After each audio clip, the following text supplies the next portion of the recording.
사도행전 1장 6절에서 11절입니다.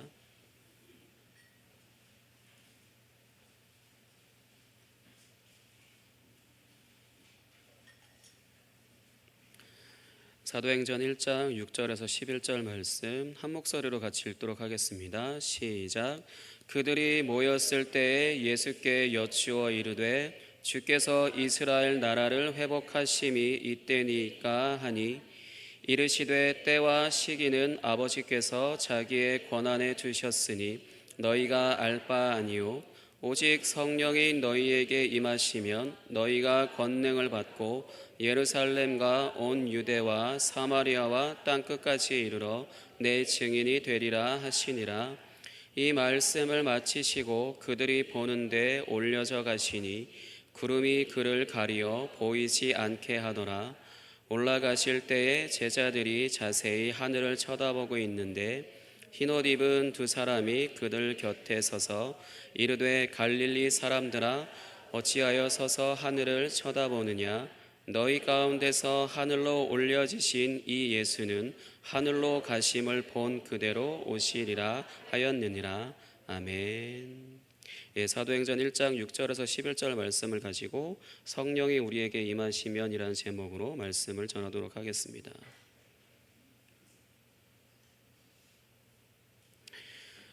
오늘 말씀은 예수께서 부활하신 후에 아직 제자들과 함께 있을 때 제자들이 예수님께 하나의 질문을 던지는 것으로 시작됩니다. 그 질문은 이스라엘 나라를 회복하심이 이때니까? 라는 질문입니다. 이런 제자들의 이 질문은 당시에 로마 제국의 지배 아래 있던 것에서 자신들을 해방시키시고 지난 과거의 영광스러운 이스라엘 나라로 다시 회복시키실 것이냐고 묻는 것이라고 할 수 있습니다. 제자들의 이 질문은 예수님께서 십자가에서 죽으셨으나 다시 살아나신 것을 보았기 때문에 이제 진정한 메시아이신 것을 예수님께서 진정한 메시아이신 것을 믿게 되었지만 아직 약속하신 성령을 받지 않은 상태라 지극히 인간적인 것을 질문한 것이라고 할 수 있습니다. 예수님은 제자들의 이 질문에 때와 시기는 아버지의 고유 권한이다 라고 이렇게 말씀하십니다. 딱 잘라서 말씀을 하십니다. 일종의 우문현답이라고 할 수 있습니다. 왜냐하면 제자들은 그냥 인간적인 나라로서의 이스라엘을 물은 것인데 예수님은 하나님 나라의 완성을 말씀하고 있는 것이니까요. 제자들의 이 질문에는 이미 예수님이 한번 제자들에게 말씀하신 바가 있습니다. 마가복음 13장 32절과 33절 찾아서 한번 보겠습니다. 마가복음 13장 32절에서 33절입니다. 스크린을 참고하시면 될 것 같습니다. 마가복음 13장 32절에서 33절 같이 읽겠습니다. 시작. 그러나 그 날과 그때는 아무도 모르나니 하늘에 있는 천사들도 아들도 모르고 아버지만 아시느니라. 주의하라 깨어 있으라 그때가 언제인지 알지 못함이라. 아멘. 그러니까 예수님의 이 대답은 이제 우리가 흔히 알고 있는 예수님의 재림에 대한 말씀이라고 할 수 있습니다. 때와 시기는 오직 하나님의 주권에 달려 있다는 것을 이제 말씀하고 있는 것입니다. 자신도 모르신다라는 거예요. 아들도 모른다. 오직 아버지만 아신다라는 거죠. 그러니까 아들이신 예수님 본인이 다시 오시는 날도 본인이 모르시다라는 거예요. 오직 하나님 아버지만 알고 계시다라는 겁니다. 그렇기 때문에 깨어 있어야 합니다. 성경 안에서 깨어 있는다는 것은 어떤 의미냐면 이제 구체적으로 아침에 저희가 이제 자고 일어나면은 물론 비몽사몽이라는 어떤 그런 상태가 조금 지속되긴 하지만 잠에서 깨고 나면 이제 머리가 맑아지잖아요.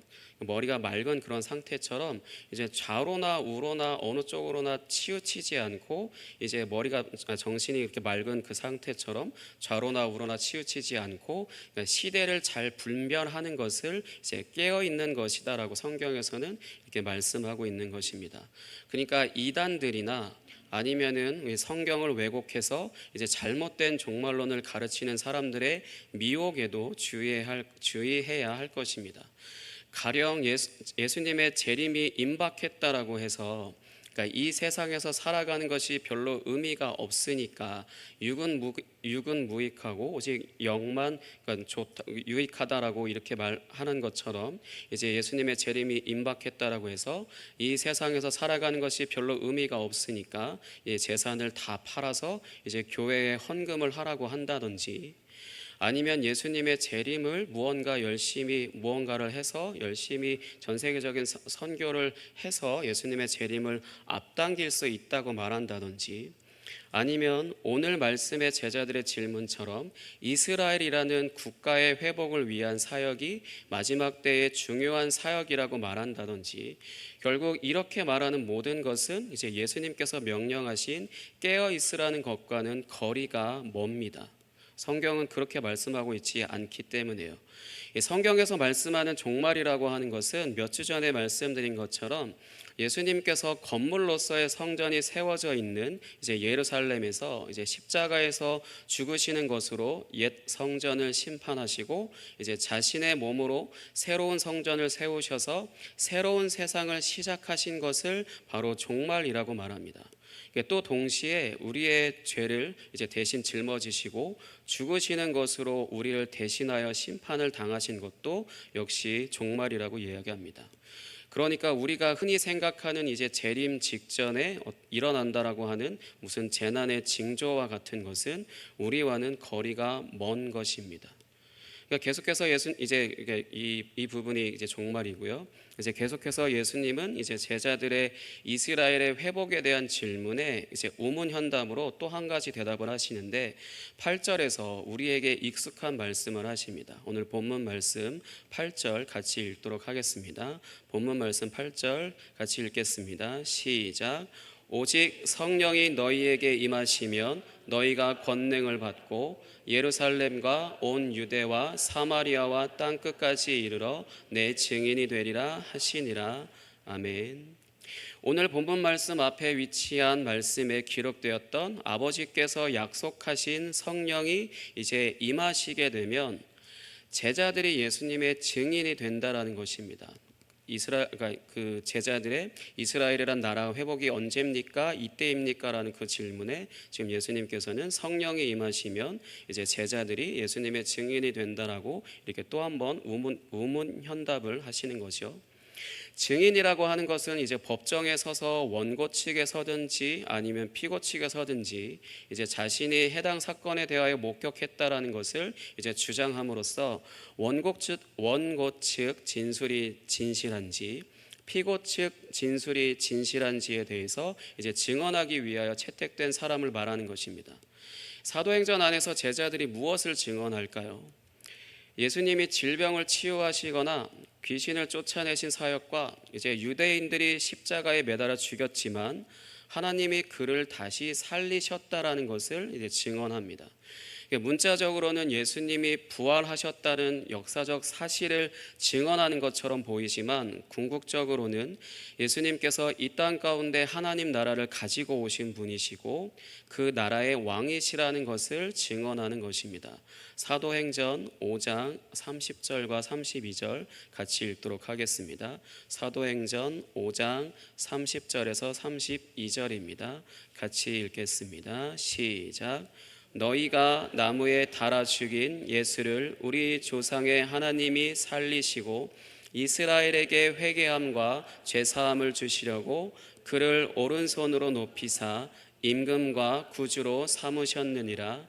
우리는 이 일의 증인이요 하나님이 자기에게 순종하는 사람들에게 주신 성령도 그러하니라 하더라. 아멘. 예수님께서 하나님 나라가 가까이 왔다라고 하는 복음을 선포하시고 이제 병든 자와 귀신 들린 자를 고치시는 사역을 하신 것은 이 땅에 임할 하나님 나라가 어떤 곳인지를 나타내는 것이라고 할 수 있고요. 십자가에서 죽으심은 이제 우리의 죄를 처리하신 것이고 이제 이러한 예수님을 이제 하나님이 다시 살리신 것은 예수님을 의롭게 여기신 것이라고 할 수 있습니다. 방금 읽으신 말씀에 오른손으로 높이사라고 하는 것이 바로 의롭게 여기셨다는 것입니다. 성경이 쓰여질 당시에 왼손은 이제 불행과 저주, 재수 없음과 같은 의미를 가지고 있습니다. 우리도 옛날에 왼손으로 밥을 먹거나 그러면은 뭐 불결하다 뭐 이런 표현들 쓰시기도 하셨잖아요. 그러니까 그런 것처럼 성경에 쓰여질 당시에도 왼손이라고 하는 것은 불행과 저주, 재수 없음과 같은 의미를 가지고 있습니다. 물론 오늘날은 왼손을 쓰는 사람들이 더 이제 각광을 받는다라고 하죠. 왜냐하면 오른손을 쓰는 사람들보다 더 똑똑하니까요. 예. 그렇게 해서 왼손을 쓰는 사람들은 오늘날은 불행하거나 재수 없거나 아니면은 뭐 저주 가운데 있거나 그런 표현들과는 거리가 멉니다. 물론 미신입니다. 또 반면에 이제 성경에 쓰여질 당시에 오른손은 이제 의로움과 같은 의미를 가지고 있습니다. 그렇기 때문에 하나님이 오른손으로 예수님을 높이셨다는 것은 정말로 하나님이 오른손을 사용하셨다, 왼손을 쓰지 않고 오른손을 사용하셨다는 것이 아니라 예수님이 자신의 의로움을 나타내셨다는 것입니다. 하나님 입장에서 예수님이 하나님의 의로움을 나타내셨다는 것을 이제 오른손으로 높이사라고 이렇게 표현하셔서 예수님이 자신의 의로움을 나타내신 분이시다라는 것을 이제 드러내는 것이라고 할 수 있습니다.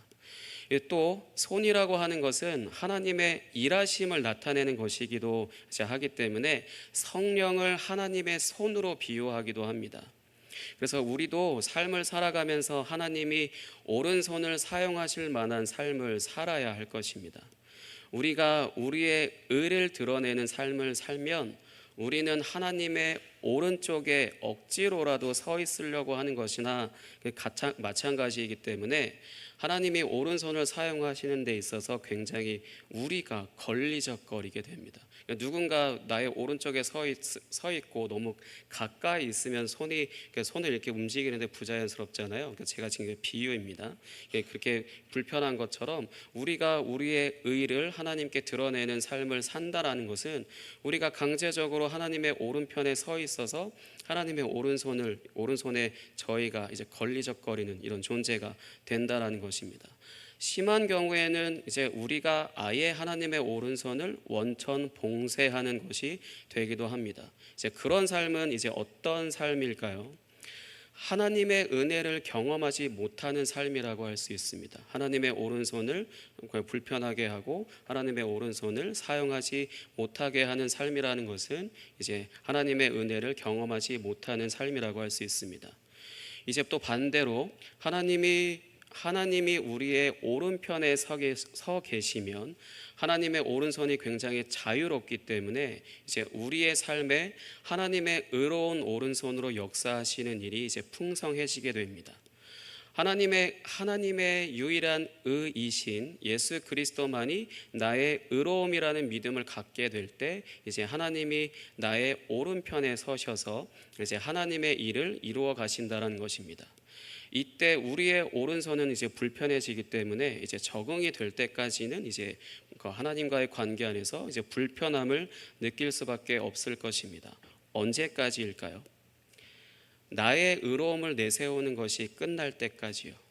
나의 의로움을 내세운 것이 끝날 때까지 이제 하나님이 나의 오른편에 서 계셔도 나의 의로움으로 인해 하나님과 계속해서 나는 내 오른손을 움직이고 싶은데 하나님이 늘 거기 서 계시니까 불편하고, 사실 왼손잡이보다는 오른손잡이이신 분들이 많으시잖아요.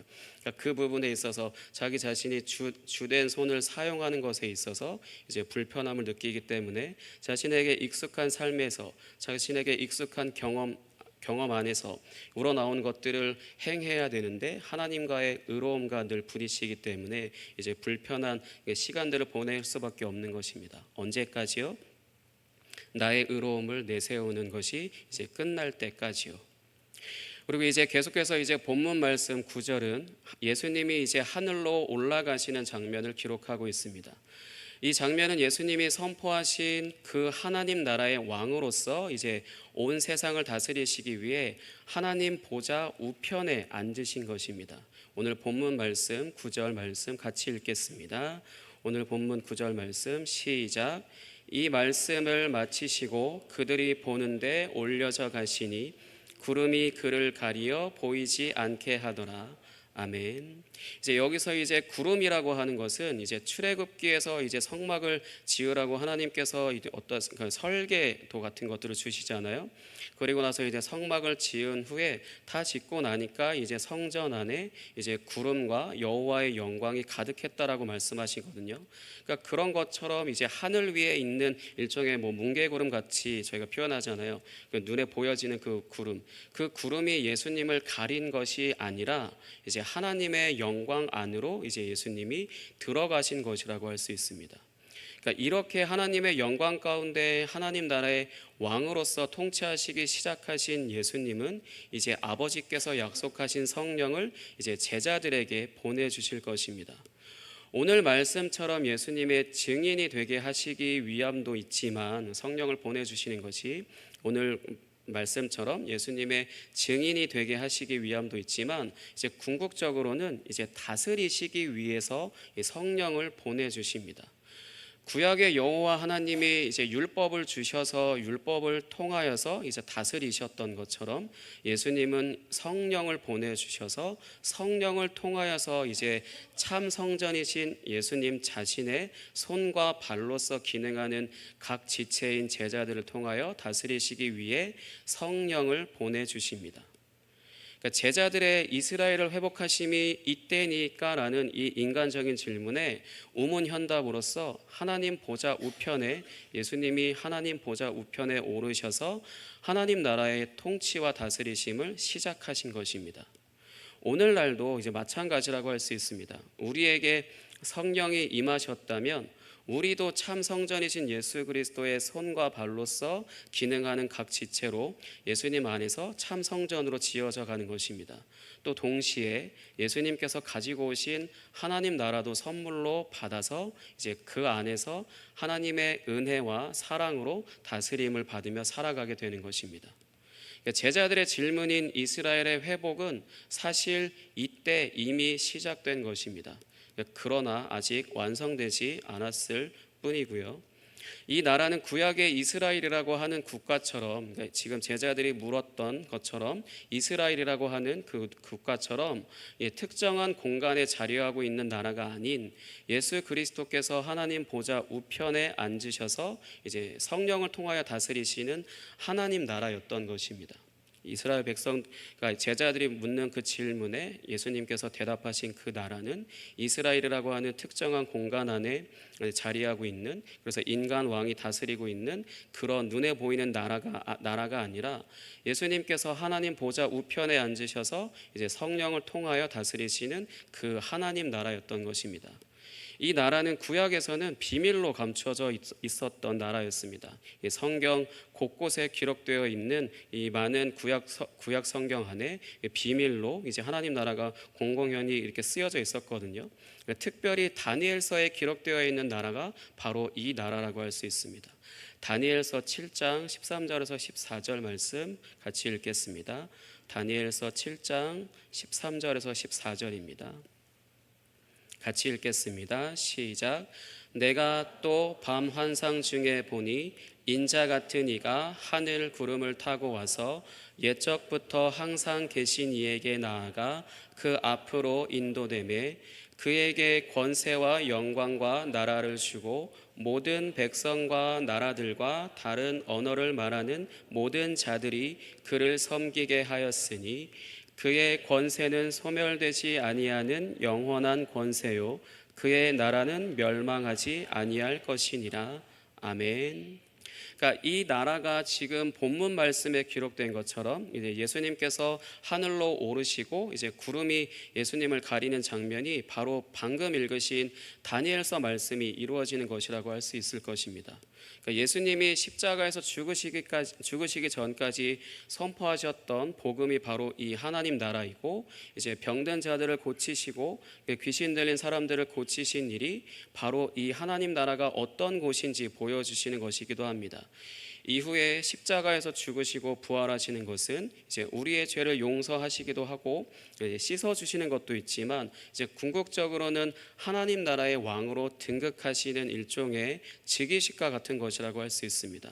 그리고 지금 하늘에 오르시는 것으로 이제 본격적인 통치가 시작되려고 하는 것입니다. 그러니까 이 나라는 하나님이 예수 그리스도께서 이 나라는 하나님이 예수 그리스도께 자신의 권세를 주셔서 이제 다스리게 하시는 것이고, 이 권세를 받으신 예수님은 이제 자신의 제자들에게 성령을 보내주셔서 이제 그들로 하여금 예루살렘과 온 유대와 사마리아와 땅끝까지 자신의 증인으로 삼으시는 것으로 이제 본격적인 통치를 시작하시려고 하는 것입니다. 이 사도행전 1장 8절 오직 성령이 너희에게 임하시면 너희가 권능을 받고 예루살렘과 온 유대와 사마리아와 땅끝까지 이르러 내 증인이 되리라 하시니라 라고 하는 이 구절이 일종의 사도행전의 목차와도 같다고 할 수 있습니다. 왜냐하면 28장까지, 사도행전이 28장까지잖아요. 그 28장까지의 기록이 바로 이 순서대로 이제 사도들이 예수님을 증언하는 내용들로 구성되어 있기 때문입니다. 하나님 나라가 예수님의 제자들을 통하여 이제 예루살렘에서부터 시작하여서 온 유대로 확장되어지고, 그리고 다음은 사마리아로 확장되어지고, 이제 그 다음은 이제 이방인의 사도라고 불리는 바울을 통하여서 땅끝까지 확장되어지게 되는 것입니다. 사도행전 안에서 이제 땅끝까지라고 하는 것은 우리가 일반적으로 생각하기에는 우리를 포함한 것까지, 이 지구를 다 도는 것까지라고 생각을 하기 쉬운데요. 사실은 그런 의미는 아니라 이제 이방인들에게까지라는 표현이 이제 땅끝까지라고 하는 표현이라고 할 수 있습니다. 당시에 이 사람들은 그 지도가 우리처럼 뭐 GPS가 있거나 그런 것이 아니기 때문에 어디서부터 어디까지 본인들이 아는 만큼만 이 세상이 전부이다라고 생각을 한 거거든요. 근데 그 부분에 있어서 땅끝까지라고 표현했던 것은 본인의 주된 영역인 뭐 예루살렘과 유대와 사마리아 그 외적인 부분들에 있어서 이방 나라들에게까지 포함된 부분을 바로 이제 땅끝까지라고 이제 표현한 것입니다. 그 부분을 위해서 이제 사도행전 뒷부분에는 이제 사도 바울이 예수님을 인격적으로 만나 이제 회심하여서 이방인들이 사는 지역으로 이제 넘어가서 복음을 전하는 이야기로 이제 기록되어 있는 것입니다. 사도행전 26장 14절과 18절 말씀 같이 읽어보겠습니다. 사도행전 26장 14절에서 18절입니다. 사도행전 26장 14절에서 18절 같이 읽겠습니다. 시작. 우리가 다 땅에 엎드러짐에 내가 소리를 들으니 히브리 말로 이르되 사울아 사울아 내가 어찌하여 날 박해하느냐. 가시채를 뒷발질하기가 내게 고생이니라. 내가 대답하되 주님 누구시니까. 주께서 이르시되 나는 내가 박해하는 예수라.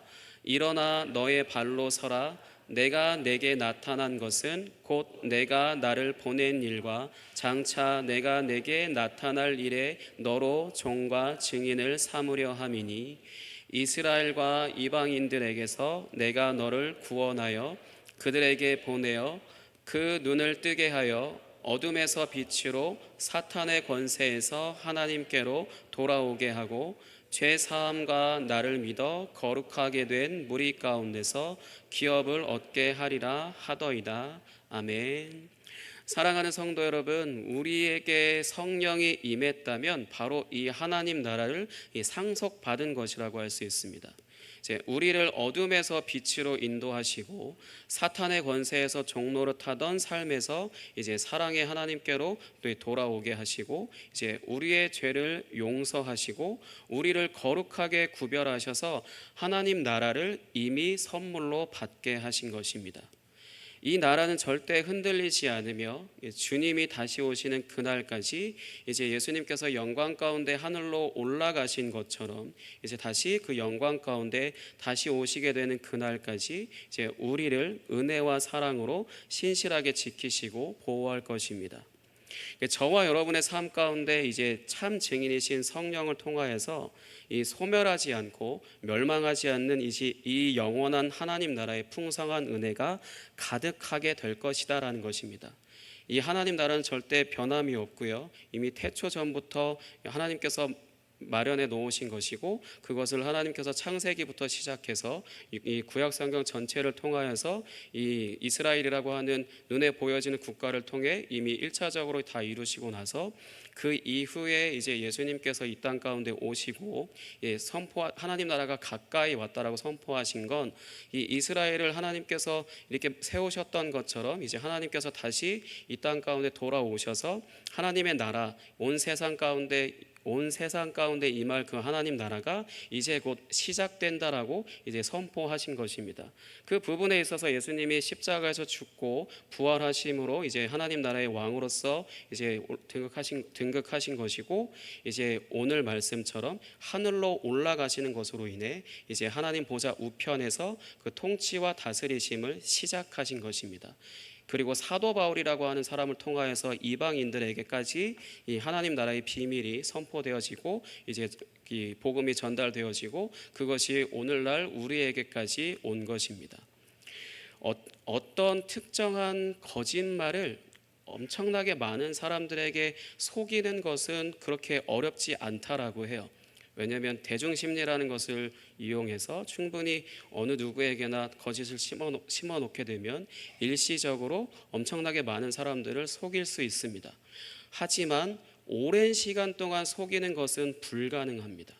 이 예수 그리스도께서 하나님 나라를 이 땅 가운데 가지고 오셨다라고 하는 이 복음과 예수님이 십자가에서 죽으셨고 부활하셨다라는 것, 그리고 하나님의 보좌 우편에서 예수님이 통치하시고 다스리신다라고 하는 이 성경의 말씀이 오늘날 우리에게까지 계속해서 전달되고 있다라고 한다는 것은 이것만으로도 이것이 진리이다라는 것을 충분히 보증한다라고 할 수 있습니다. 왜냐하면 이 성경 말씀이 일종의 증인 역할을 하기 때문에요. 하지만 정작 우리가 이 하나님 나라의 삶을 살고 진짜 이 하나님 나라를 알 수 있는 것은 참 증인이신 성령을 통하여서 밖에는 할 수 없는 것입니다. 오늘 우리에게 성령이 임하셨다라면은 우리가 이 하나님 나라를 지금까지 알고서 누리지 못했다 하더라도 우리에게는 이미 선물로 주어진 것이고요, 이 하나님 나라는 절대 흔들리거나 이 권세가 무너지거나 이것이 퇴보를 한다거나 그런 일들은 전혀 없습니다. 계속해서 예수님이 다시 오시는 그날까지 계속해서 확장되어지고 또 확장되어지고 계속해서 확장되어지고 결국 예수님께서 다시 오시는 그날에 우리의 눈에 우리가 다 알 수 없을 정도로, 우리의 눈에 다 담을 수 없을 정도로 그런 영광스러운 모습을 통해 완성되어질 것입니다. 오늘은 그 말씀을 통해서 맨 마지막 말씀만 같이 읽어보고 마치도록 하겠습니다. 오늘 11절 말씀 같이 읽어보겠습니다. 본문 11절 시작. 이르되 갈릴리 사람들아 어찌하여 서서 하늘을 쳐다보느냐. 너희 가운데서 하늘로 올려지신 이 예수는 하늘로 가심을 본 그대로 오시리라 하였느니라. 아멘. 이 하나님 나라가 저와 여러분 가운데 이미 임하였고 주님 다시 오실 그날까지 주님께서 그 은혜와 사랑으로 우리를 신실하게 통치하시고 다스리신다는 것을 기억하시기 바랍니다. 그럼 이 시간 함께 기도하고 함께 같이 기도하도록 하겠습니다. 하나님, 우리에게 이 성령을 통하여서 하나님 나라의 증인된 삶을 살게 해달라고 이 시간 주여 한번 외치고 함께 기도하겠습니다. 주여, 하나님 아버지 감사합니다. 오직 성령이 너희에게 임하시면 너희가 권능을 받고 예루살렘과 온 유대와 사마리아와 땅끝까지 이르러 내 증인이 되리라 하신 그 말씀처럼 참 증인 되신 성령께서 임하심으로 제자들에게 증인된 역할을 하게 하셨던 것처럼 주님, 우리에게도 동일하게 성령을 부어주셔서 아버지 우리로 하여금 하나님 나라의 삶을 살게 하시고 하나님의 다스림을 받게 하시며 주님 다시 오시는 그날까지 영광스럽게 하늘로 올라가셨던 그 주님이 다시 영광스럽게 오시는 그날까지 주님 우리의 삶을 보존하시고 보호하시며 인도하시고 다스리시옵소서. 그렇게 행하실 주님을 기대합니다. 주님 홀로 영광 받으시고 주의 영광을 나타내시옵소서. 주님 감사합니다. 함께하여 주시옵소서.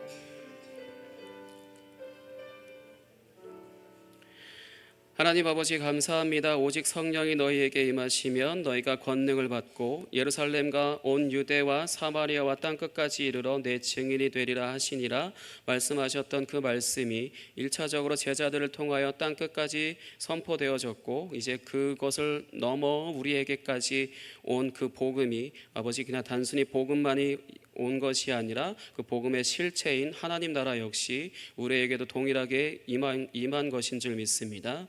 우리가 그 하나님 나라 안에서 날마다 은혜와 평강을 누리며 살아갈 수 있도록, 그래서 우리가 하나님 나라의 참된 증인으로서 주님 다시 오시는 그날까지, 주님께서 영광스럽게 다시 오시는 그날까지 온전한 증인된 역할을 누리며 역할을 감당하며 살아갈 수 있도록 주님 인도하여 주시옵소서.